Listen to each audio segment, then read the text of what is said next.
The woman standing in my kitchen doorway wasn't supposed to exist anymore. Her name was Eleanor Vance, and 20 years ago, she had been the delivery nurse when I gave birth in a small clinic outside Mexico City. Now she stood there, trembling, her hands gripping a manila envelope like it was the only thing keeping her upright. "Nancy," she whispered, her voice cracking. "The baby you gave birth to that night, she wasn't the one you took home." I felt my coffee mug slip from my fingers. It shattered on the tile floor, hot liquid spreading across my feet. But I didn't move. I just stared at her, waiting for her to laugh, to say it was a mistake, to apologize for the sick joke. She didn't. Instead, she placed the envelope on my counter and stepped back like it might explode. "I'm so sorry," she said. "I couldn't live with it anymore." Then she turned and walked out, leaving me standing in broken ceramic and 20 years of lies. I didn't scream. I didn't chase her down the driveway. I didn't call anyone. I just stood there, staring at the envelope like it was a bomb with a timer I couldn't see. From upstairs, I heard my daughter's footsteps. Emily, 20 years old, home from college for spring break. She was humming something cheerful, probably scrolling through her phone, completely unaware that the foundation of her entire life was crumbling 2 floors below. I bent down slowly and picked up the envelope. It felt heavier than it should have. My hands shook as I slid the documents out. Medical records, birth certificates, 2 photographs, one of a newborn girl with a small birthmark on her left shoulder, one of a newborn boy with the same birthmark in the exact same spot. The girl in the photo wasn't Emily. The boy was supposed to be mine. I sat on the kitchen floor, surrounded by broken glass, and forced myself to read every word. The documents were clinical, cold. They outlined a delivery on August 14, 2004, at a private clinic in San Miguel, a facility that catered to American women who needed medical care while traveling abroad. I remembered that night. The pain, the chaos, the doctor who barely spoke English, the nurse who held my hand and promised everything would be okay. Eleanor Vance. She had lied to me. According to the records, I had given birth to a healthy baby boy at 11:47 p.m., but the baby placed in my arms 30 minutes later was a girl, Emily, born to another woman 2 hours earlier in the same clinic. Someone had switched them. Not by accident, by design. I remembered the delivery like it was yesterday, even though 20 years had passed. My husband, Daniel, and I had been vacationing in Mexico when I went into early labor. We rushed to the nearest clinic, a small, understaffed facility run by a doctor named Vincent Hargrove. The labor was fast, painful, chaotic. I remembered screaming. I remembered Eleanor telling me to push. I remembered the doctor's face hovering over me, his expression unreadable. Then I remembered silence.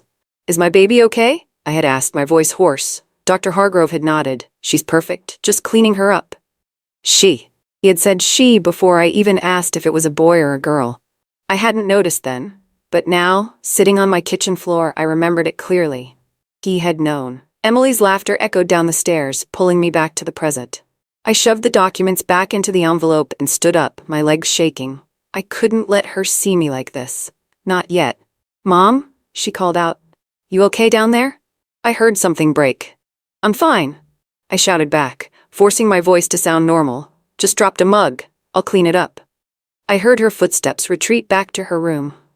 I stared at the envelope in my hands, then at the ceiling where my daughter who wasn't biologically mine, was humming and scrolling through her phone. 20 years. 20 years of bedtime stories. 20 years of scraped knees and spelling tests and soccer games. 20 years of believing she was mine. And somewhere out there, a boy, my real son, had grown up without me. I couldn't tell anyone. Not yet. If I told Daniel, he would panic. He would demand answers I didn't have. He would want to confront the doctor immediately, and I couldn't risk that. Not until I understood what I was dealing with, so I lied. That night at dinner, Emily asked why I seemed distracted. "Just work stuff," I said, forcing a smile. "Nothing important." Daniel squeezed my hand across the table. "You've been working too hard lately? Maybe take a few days off?" I nodded, my throat tight. "Yeah, maybe." After dinner, I went upstairs and locked myself in the bathroom. I pulled out my phone and searched for Vincent Hargrove. He was still practicing, still delivering babies, still running the same clinic in San Miguel. And according to his website, he was considered a hero, a doctor who provided affordable care to women in need. My stomach turned. The documents Eleanor left didn't just contain medical records. They contained a name. My real son's name. Caleb. Caleb Russo. He had been adopted by a family in Arizona shortly after birth. They had no idea he wasn't theirs biologically. Just like I had no idea Emily wasn't mine. I stared at his name on the adoption certificate, my vision blurring. Caleb. I had wanted to name my baby Owen if it was a boy. But someone else had chosen his name. Someone else had raised him. Someone else had been there for his first steps, his first words, his first day of school. I pressed my hand against my mouth to stop myself from sobbing. Somewhere in Arizona, my son was living a life that should have started in my arms. I couldn't sleep that night. I lay in bed next to Daniel, staring at the ceiling, my mind racing. How many times had Dr. Hargrove done this? How many other mothers were out there, raising children who weren't theirs, while their real babies grew up with strangers? I grabbed my laptop and started searching. It didn't take long to find the pattern. There were reports buried deep in message boards and old news articles about women who had given birth at that clinic and later discovered discrepancies in their children's medical records. But none of them had proof. None of them had been able to pursue legal action. Dr. Hargrove had been too careful. Until now.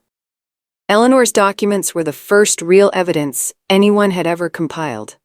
And she had given them to me. The next morning, Eleanor called. I answered on the first ring, my heart pounding. "I know you probably hate me," she said quietly, "but I need you to understand why I stayed silent for so long." "I'm listening," I said, my voice cold. She took a shaky breath. "Dr. Hargrove didn't just swap babies for money. He targeted specific women, women who were alone or poor or didn't speak English, women who wouldn't ask questions. Why? Because wealthy families paid him to find them babies, healthy babies from good stock, as he called it. He would swap the babies during delivery, forge the paperwork, and no one ever knew." My hands clenched into fists. "And you helped him." "I didn't know at first," she whispered. "By the time I realized what was happening, I was too scared to speak up. He threatened me, said he'd ruin my career, said no one would believe me." "So you stayed silent for 20 years?" "Yes." Her voice broke. "And I'll never forgive myself for that." I hung up and sat in my car, staring at the DNA testing kit I had ordered online. I didn't need it. The documents Eleanor gave me were enough, but I needed to see it for myself. I needed confirmation that the girl I had raised for 20 years wasn't biologically mine. I opened the kit with trembling hands and swabbed the inside of my cheek. Then I drove to Emily's college campus and waited for her to leave her dorm.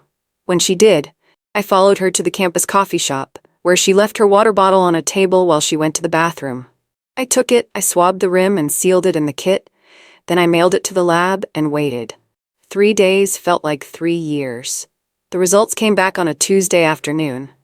I sat in my car in the grocery store parking lot, staring at the email on my phone. Probability of maternity, 0%. The words blurred, my chest tightened, my hands shook so hard I almost dropped my phone. It was real. Emily wasn't mine. Somewhere out there, a boy named Caleb was. I rested my forehead against the steering wheel and let myself cry for the first time since Eleanor had appeared in my kitchen. Not because I didn't love Emily. I loved her more than anything in the world. But because I had been robbed of the chance to love my real son. And he had been robbed of the chance to know me. Finding Caleb wasn't hard. The adoption records Eleanor gave me included enough information to track him down. He lived in Phoenix. He was a college student, just like Emily. He studied engineering, he played soccer. He looked nothing like me, but he looked exactly like my father. I found his social media profiles and scrolled through his photos, my heart aching. He was tall, dark-haired, smiling in almost every picture. He looked happy, and I had no idea how to reach out to him without destroying that happiness. So I didn't. Not yet. Instead, I watched from a distance, learning everything I could about the son I should have known. Dr. Vincent Hargrove's reputation was spotless. He had won awards, he had been featured in medical journals, he had testimonials from dozens of grateful families who praised his compassion and skill. But I knew the truth, and I wasn't the only one. Eleanor had kept records. Not just of my case, but of others. 12 other cases over 15 years. 12 families who had been torn apart by his greed. I started reaching out to them, one by one, using anonymous email accounts. I didn't tell them who I was. I just asked if they had ever questioned their child's medical records. 3 of them responded. They had suspected something was wrong but had been too afraid to pursue it. Now they wanted justice. I didn't hire a lawyer right away. I couldn't risk Dr. Hargrove finding out what I was planning. Instead, I contacted a private investigator named Helen Moore, a woman who specialized in medical fraud cases. She reviewed Eleanor's documents and nodded slowly. "This is enough to destroy him," she said. "But you need to be careful. Men like Hargrove have powerful friends. If you move too fast, he'll bury this before it ever sees a courtroom." "So what do? You wait. You gather more evidence, and you let him think he's safe." So that's what I did. I became patient, I became quiet, I became invisible. And I watched as Dr. Hargrove continued to deliver babies, completely unaware that his entire world was about to collapse. 3 months later, I had everything I needed: bank records showing payments from wealthy families, forged birth certificates, medical records that didn't match, testimonies from other victims. Helen handed it all over to the district attorney's office in Mexico. "It's out of your hands now," she said. "They'll take it from here." I nodded, my hands trembling. For the first time in months, I felt like I could breathe. Emily noticed I had changed. "Mom, are you okay?" she asked one night over dinner. "You've been acting weird lately." I forced a smile. "Just stressed about work. Is it something you want to talk about?" I looked at her. Really looked at her. At the girl I had raised, the girl I loved more than anything. "Not yet," I said softly. "But soon." She frowned but didn't push. I reached across the table and squeezed her hand. No matter what happened next, I would protect her. I would make sure she knew she was loved, even if the truth broke both of us. Dr. Hargrove made his first mistake in late September. He gave an interview to a medical magazine, talking about his work in Mexico and how proud he was to help families in need. In the interview, he mentioned the clinic's record system and accidentally revealed that certain files had been archived to protect patient privacy. Helen called me the moment she saw it. "He just admitted to hiding records," she said. "That's obstruction. The DA can use this." Within days, Mexican authorities raided the clinic. They found everything: the hidden files, the forged documents, the evidence of dozens of illegal adoptions.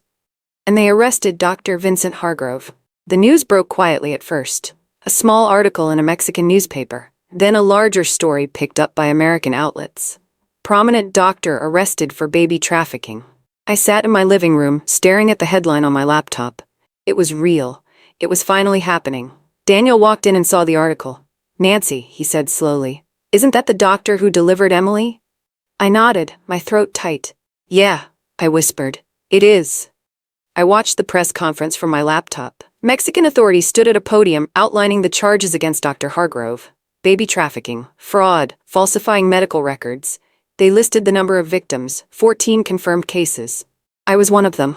The camera panned to Dr. Hargrove, sitting in a courtroom, his face pale and drawn. For the first time, he looked powerless. For the first time, he looked scared, and I felt nothing. Not satisfaction, not relief, just emptiness. Dr. Hargrove was sentenced to 18 years in a Mexican prison. Eleanor Vance received immunity in exchange for her testimony. The other victims and I were offered settlements from the clinic's insurance company. But no amount of money could give me back the 20 years I had lost with my real son. I called Caleb on a Thursday afternoon. My hands shook as I dialed the number Helen had given me. I had rehearsed what I would say 1,000 times, but when he answered, my mind went blank. "Hello." His voice was deep, confident. "Hi," I said, my voice trembling. "My name is Nancy. I think we need to talk." There was a long pause. "About what?" I took a deep breath. "About the fact that you're my son." We met at a coffee shop in Phoenix 2 weeks later. Caleb sat across from me, his arms crossed, his expression guarded. "I don't understand," he said. "How is this even possible?" I handed him the documents Eleanor had given me. He read them slowly, his face paling. "This is insane," he whispered. "I know. My parents, do they know?" "They do now." He looked up at me, his eyes filled with confusion and pain. "What am I supposed to do with this information?" I reached across the table and placed my hand over his. "Nothing," I said softly. You don't owe me anything. I just needed you to know the truth. He stared at me for a long moment, then he nodded. Telling Emily was the hardest thing I had ever done. I sat her down in the living room, Daniel beside me, and told her everything. She didn't cry. She didn't yell. She just sat there, staring at me, her face blank. So, I'm not yours, she said finally. You are mine, I said firmly. You'll always be mine. But biologically? No. She stood up and walked out of the room without another word. I didn't follow her. I let her process it in her own time. 3 months later, Emily and I sat on the back porch, watching the sunset. I don't blame you, she said quietly, for what happened. I don't blame you either, I replied. She leaned her head on my shoulder. I love you, Mom. I love you too. We sat in silence, the weight of the truth finally lifting. A year later, I stood in a park in Phoenix, watching Caleb play soccer with his friends. He had invited me, not as his mother, just as Nancy, someone who cared about him. And that was enough. I didn't get my past back. I didn't get to raise him. I didn't get those 20 years. But I had the truth. I had justice. And I had a future where I could finally know my son. That was more than I thought I'd ever have. And it was enough.